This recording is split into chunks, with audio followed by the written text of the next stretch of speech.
Конфликтот во Украина ќе трае, тврди универзитетскиот професор Методи Хаджијанев. Стратегијата за тоа како да се надмине кризата, владата мора подитно да ја оформи и стартува. Оно што го гледаме на терен и од она што го слушаме од официјалните изјави е дека овој конфликт најверојатно ќе трае.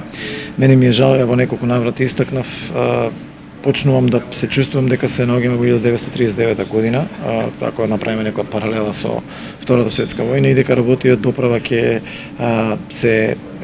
ескалираат. И оно што ќе треба да се направи е да се направи добра стратегија и план како да се амортизира сето тоа за да се подигне жилавоста на општеството. Оружените судири во Украина се јасен сигнал за поголема сплотеност во ЕУ и земјите членки кандидатки во одбрана од кризата што ја шири војната на истокот, оцени Димитар Лилков од Центарот за европски студии Вилфред Мартенс.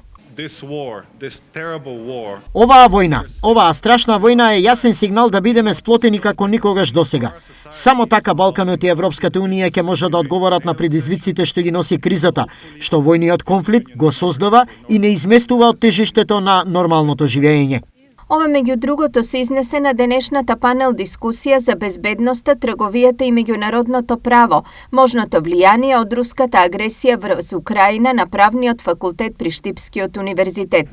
Ова за Штип е своевидно признание дека градот е еден од важните центри во Македонија. Прекрасна можност да се слушне стручното мислење на учесниците на овој настан, да се презентира сето она кое што се случува во светот, а кое што има силни влијанија врз нас како држава и врз нас како општина. Самата панел дискусија е полезна и за студентите. Се надеваме на овој начин дека студентите ќе можат да добијат едно унапредено знаење за сите тековни случувања.